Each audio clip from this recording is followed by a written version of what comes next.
Meus queridos, a paz do Senhor, mais uma vez, é com muita alegria que nós estamos aqui na Academia de Pregadores. Eu sou o pastor Anderson Silva e nós vamos para a nossa aula da 11ª lição, a lição do dia 12 de março de 2017, com o seguinte título: Vivendo de forma moderada. O nosso texto áureo está em Provérbios capítulo 16 e versículo 32, que nos diz o seguinte: melhor é o longânimo do que o valente, e o que governa o seu espírito do que o que toma uma cidade. A verdade prática nos diz o seguinte: a temperança ajuda o crente a ser moderado em todas as áreas e circunstâncias da vida.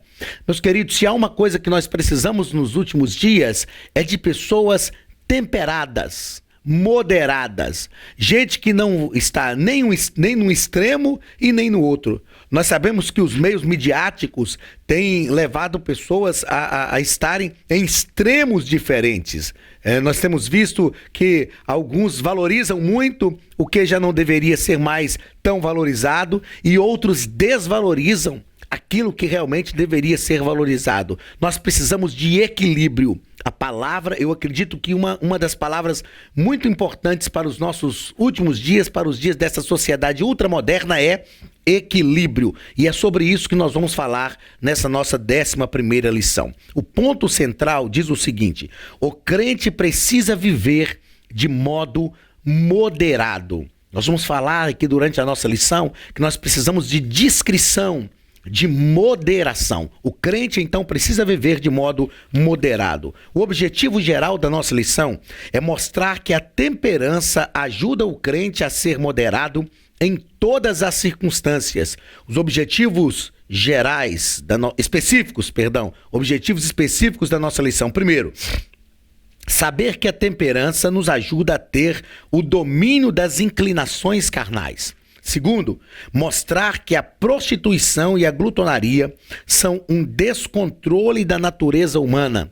E terceiro, compreender que o crente precisa viver em santidade, deixando os excessos. A leitura bíblica em classe está na primeira epístola do apóstolo João, capítulo 2, dos versículos 12 ao versículo 17, que nos diz assim: filhinhos, escrevo-vos, porque pelo seu nome vos são perdoados os pecados. Pais, escrevo-vos, porque conheceste aquele que é desde o princípio. Jovens, escrevo-vos, porque venceste o maligno. Eu vos escrevi, filhos, porque conheceste o Pai. Eu vos escrevi, pais, porque já conheceste aquele que é desde o princípio. Eu vos escrevi, jovens, porque sois fortes, e a palavra de Deus está em vós, e já venceste o maligno. Não ameis o mundo, nem o que no mundo há. Se alguém ama o mundo, o amor do Pai não está nele. Porque tudo o que há no mundo, a concupiscência da carne, a concupiscência dos olhos e a soberba da vida, não é do Pai, mas do mundo. E o mundo passa e a sua concupiscência, mas aquele que faz a vontade de Deus permanece para sempre. O apóstolo João está nos ensinando nesse texto que todas as coisas desse mundo são passageiras.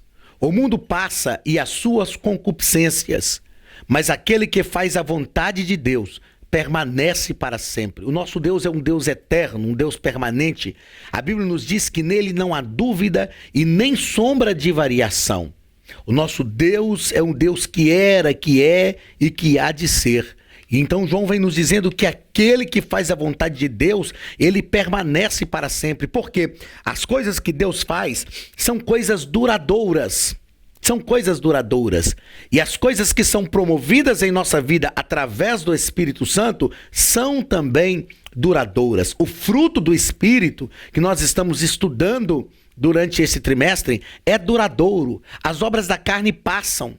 As obras da carne, por mais prazerosas que sejam, elas passam, mas o fruto do Espírito é permanente, porque produz aquilo que nos transporta para a vida eterna. Vamos à introdução da nossa lição. O comentarista nos diz o seguinte, que nessa lição nós veremos que o crente deve ser livre de qualquer intemperança. Deve ser equilibrado. O crente precisa ter o fruto do Espírito Santo vivendo em equilíbrio, em tudo, sendo moderado a fim de que o nome do Senhor seja exaltado mediante as suas ações. A moderação nos torna cidadãos melhores, pessoas melhores, pessoas que sejam aceitas e que saibam entrar e sair em qualquer lugar e em qualquer situação. Gente equilibrada. Gente equilibrada. O mundo que nós vivemos é um mundo em que as pessoas estão perdendo o equilíbrio. As pessoas estão se entregando demais a algumas coisas que não deveriam se entregar, ou se entregando de menos àquilo que deveriam realmente se lançar. Mas o Espírito Santo, não obstante nos convencer do pecado, da justiça e do juízo, o Espírito Santo, ele produz em nós também equilíbrio. O salvo em Cristo Jesus tem que ser uma pessoa equilibrada. Primeiro ponto da nossa lição: temperança, o domínio das inclinações carnais. Primeiro parágrafo: vivendo de modo sóbrio. Podemos comparar o crente que vive segundo a carne, dominado pela velha natureza, a um vulcão ativo, sempre prestes a entrar em erupção. Precisamos ser comedidos em nossas palavras e atitudes, procurando ser cheios do Espírito Santo. A palavra temperança no grego é enkrateia, que significa autocontrole. Mansidão é saber se colocar em um momento de ira ou irar-se no momento certo. Já a temperança está relacionada à questão do impulso sexual, glutonaria e as questões carnais. Nós já estudamos sobre mansidão, já passamos uma lição aqui sobre mansidão, já percebemos que ser manso é não usar o poder para benefício próprio, a fim de beneficiar o outro. E nessa lição sobre temperança, nós vamos aprender que o crente precisa viver de modo sóbrio. A pessoa que não tem temperança, como nos diz o comentarista, ela é como um vulcão que pode entrar em erupção em qualquer momento, destruir cidades, jogar as suas larvas e produzir muita destruição. As pessoas destemperadas são pessoas nas quais nós nunca podemos confiar, porque nunca sabemos o que vai surgir daquela pessoa. Nunca sabemos no que aquela pessoa se transformará, quais as atitudes que ela terá em alguns momentos da sua vida. Mas quem é temperado precisa ser comedido. A temperança é uma característica de quem alcançou e está aperfeiçoando a maturidade. Nós não temos, chega um determinado momento da nossa vida que nós não temos mais o direito de agir como meninos, de agir de forma impensada, de agir de forma a não calcular as consequências das nossas atitudes, das nossas ações, de agir de forma descontrolada. A temperança nos dá autocontrole. Tem pessoas que dizem, mas eu não sou dono da minha mente, não sou dono do meu coração. Quem não é dono da sua mente e do seu coração é porque não tem o Espírito Santo na vida. Mas quem tem o Espírito Santo na vida tem autocontrole, porque o Espírito Santo nos dá condições de controlar as nossas emoções, as nossas atitudes, os nossos pensamentos, controlar a nossa vida. Ter autocontrole é conhecer a si mesmo. Se eu me conheço, se eu sei que eu posso perder o controle em determinada situação, eu tenho que evitar aquela situação. Eu preciso ter cuidado para não entrar em uma estrada, um caminho que vai me fazer chegar a um destino que eu não almejava. Então nós precisamos ter autocontrole, precisamos ter bom senso, ter consciência das consequências dos nossos atos, medir as nossas ações e ser direcionados pelo Espírito Santo. Segundo parágrafo do primeiro ponto: temperança e qualidade de vida. Quem tem temperança tem qualidade de vida. Muitas pessoas estão vivendo sem pudor, cometendo toda sorte de excessos, envergonhando o nome de Cristo, o nome da igreja do Senhor Jesus. Vivem de forma desregrada. Uma das coisas que a temperança produz na nossa vida é a discrição. O que é ser discreto? Ser discreto é não aparecer demais. É não aparecer de menos, é estar ali entre as pessoas e aguardar a oportunidade de agir conforme a vontade de Deus, direcionado pelo Espírito Santo. Então, a discrição é um resultado da temperança. Que a mão de Deus te abençoe, que o Senhor promova a temperança, que o Senhor promova a discrição na sua vida, que o Senhor te ajude a vencer os problemas, as dificuldades, como um servo de Deus. Que o Senhor faça com que a sua vida seja uma vida de um cidadão de bem, temperado. Que você não tome atitudes das quais venha se arrepender. Terceiro parágrafo deste primeiro ponto nos fala o seguinte: a temperança na vida de Cristo. A velha natureza deseja apenas o que é deste mundo. Mas quando vivemos orientados e guiados pelo Espírito, somos equilibrados. Não deixamos que as paixões carnais nos vençam. Jesus Cristo, ele teve uma vida de temperança.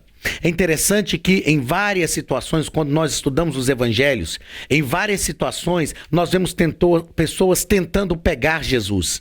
Vemos pessoas tentando tirar o equilíbrio de Jesus. Mas Jesus estava sempre equilibrado. Jesus, ele fala com muita segurança quando precisa. Mas Jesus, ele não perde a classe, por assim dizer, de forma bem popular. Quando chegaram com aquela mulher prostituta, tentando pegar Jesus, Jesus soube responder de forma equilibrada. Quando o doutor da lei foi até Jesus querendo prová-lo, Jesus soube responder de forma equilibrada. Quando Jesus estava na casa de Simão e foi criticado porque deixou a mulher prostituta chorar nos seus pés e enxugar com seus cabelos, Jesus teve equilíbrio, temperança. Na casa de Zaqueu, Jesus também teve temperança. Quando Jesus estava no Getsêmani e os soldados chegaram para prendê-lo, Pedro perdeu o equilíbrio, cortou a orelha do soldado, mas Jesus, de forma equilibrada, colocou a orelha do soldado no lugar, conversou com Pedro e disse: olha, Pedro, quem age pela espada ele viverá.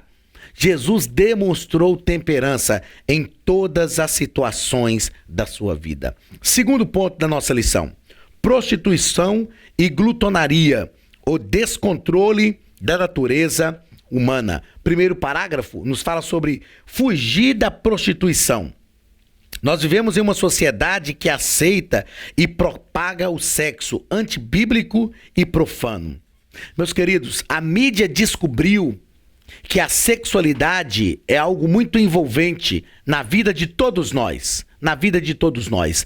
A criança, mesmo ainda na sua idade, na tenra infância, quando começa a descobrir a sua sexualidade, percebe que essa descoberta é transformadora. A sexualidade está ligada aos instintos, aos impulsos que foram nos doados, que nos foram doados pelo próprio Deus. Faz parte da satisfação, faz parte da nossa realização como pessoas. A sexualidade faz parte disso. Embora ainda em muitos lugares exista um tabu para tratar da sexualidade, mas a sexualidade, Deus nos deu a sexualidade, sem dúvida nenhuma, para a reprodução, mas também para a nossa satisfação pessoal.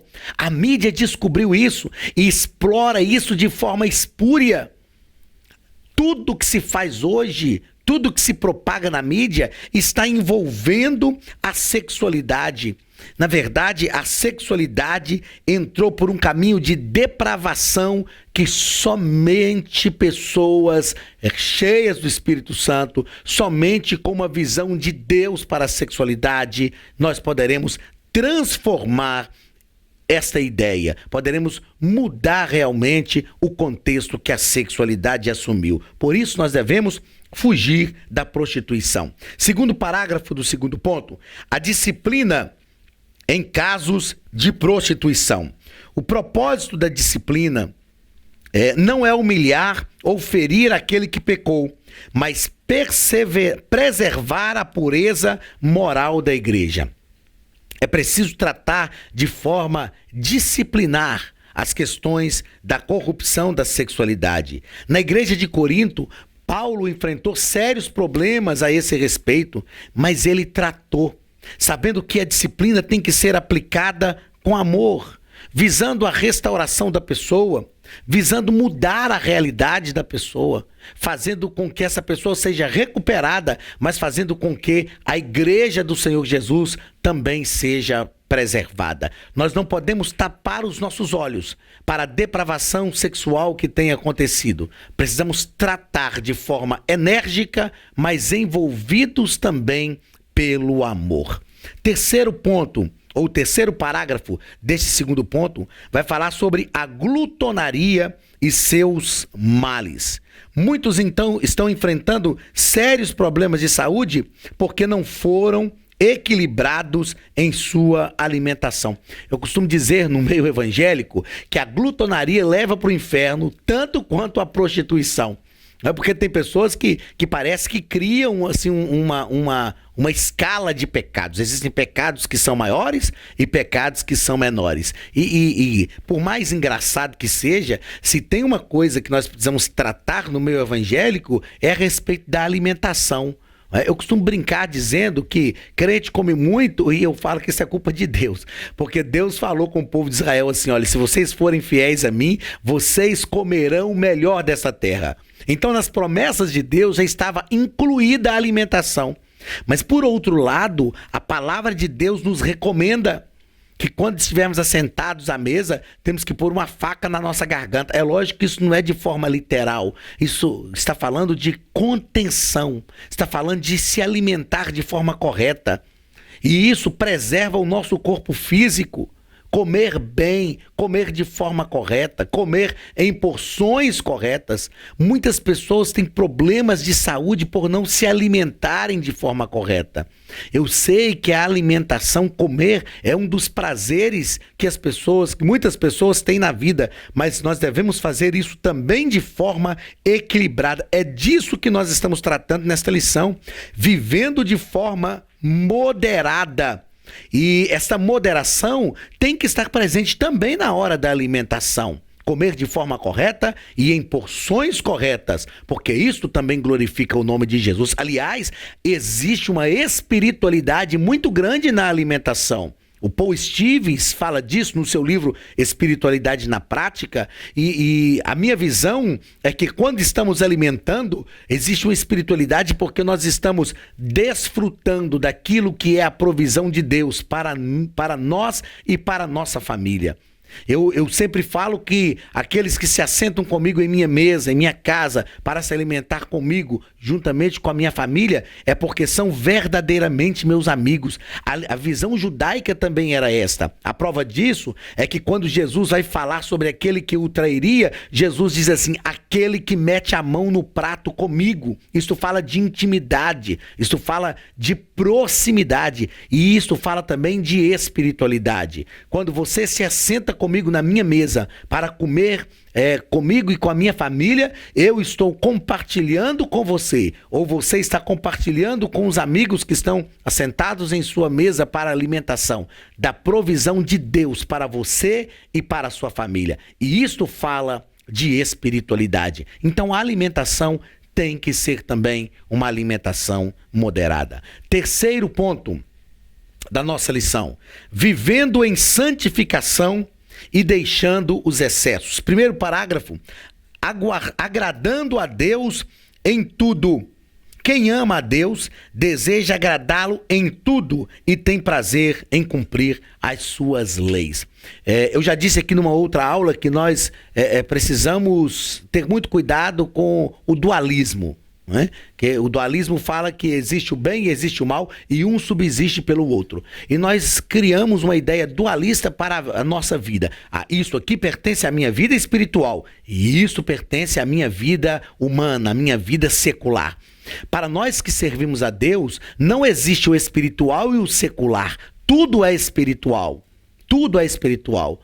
A palavra de Deus nos ordena dizendo o seguinte: façam tudo para a glória de Deus. Quer comais, quer bebais ou façais qualquer outra coisa, faça tudo para a glória de Deus. Então nós precisamos ter equilíbrio para agradar a Deus em tudo, ser moderados para agradar a Deus em tudo. Se você está estudando, estude para a glória de Deus.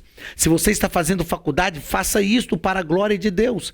Na tua vida profissional, faça isto para a glória de Deus. Na tua vida familiar, na tua vida conjugal, na tua vida sentimental, em todas as áreas da sua vida, que o nome de Jesus seja glorificado através da sua vida. Eu costumo orar dizendo: Deus, glorifica o teu nome através do seu povo.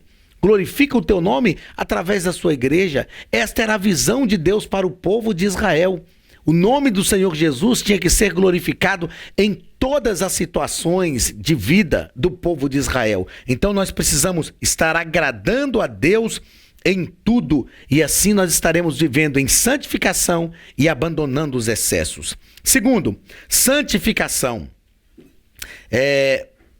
O pecado significa tudo o que não agrada a Deus. Tudo que nós fazemos que não agrada a Deus é pecado. O que é viver uma vida santa? É viver uma vida separada. Santificar é separar, mas mais do que tão somente separar, é viver uma vida de dedicação a Deus. Então nós precisamos dedicar todas as áreas da nossa vida. E a Bíblia nos diz que nós devemos buscar a santificação. Buscai a paz e a santificação, sem a qual ninguém verá o Senhor. E o terceiro parágrafo da nossa lição vai falar sobre deixando os excessos. O Espírito Santo que habita em nós deseja nos ajudar a abandonar todo o excesso e todo o pecado. Quando ministro sobre espiritualidade cristã, eu ensino que a ação do Espírito Santo em nós tem o objetivo de reorganizar a nossa humanidade. Na verdade, o Senhor nos fez plenamente humanos e o pecado degradou a nossa humanidade. A partir do momento que nós recebemos a Cristo como nosso Salvador, o Espírito Santo está reorganizando a nossa humanidade. E nesta reorganização da humanidade, o Espírito Santo vai nos manter moderados, vai nos dar equilíbrio para que nós possamos abandonar todos os excessos. Tudo o que é excesso na nossa vida desagrada a Deus. Tudo o que é excesso. A Bíblia diz que nós não devemos ser nem demasiadamente santos. Tem gente que é santo demais. Ele é demasiadamente santo. Santo em excesso. E isso desagrada a Deus. Porque nós precisamos ser equilibrados. Meus queridos, que nós possamos viver de forma moderada. Que nós possamos fazer com que o nome de Jesus seja glorificado. Que o Espírito Santo nos ajude a abandonar todos os excessos. Que nós vivamos em santificação. Vivamos em uma vida dedicada, consagrada a Deus. E assim nós seremos felizes. Sabendo que a felicidade, ela é promovida em nós através da ação do Espírito Santo. Que nós possamos abandonar as obras da carne, porque os excessos estão entre as obras da carne. O excesso é obra da carne, mas que nós possamos ter moderação, que é uma virtude do fruto do Espírito, e que o nome de Jesus seja glorificado em nossa vida em todo o tempo. Que Deus te abençoe, que você busque sempre a paz, a santificação, busque ter uma vida equilibrada para a glória do nome de Jesus. Receba mais uma vez o abraço do pastor Anderson Silva, da Academia de Pregadores, e que a mão de Deus esteja sobre a tua casa. Até semana que vem, quando nós estaremos estudando a penúltima lição do nosso trimestre, do nosso primeiro trimestre de 2017, para a glória do nome de Jesus. Deus te abençoe e até semana que vem.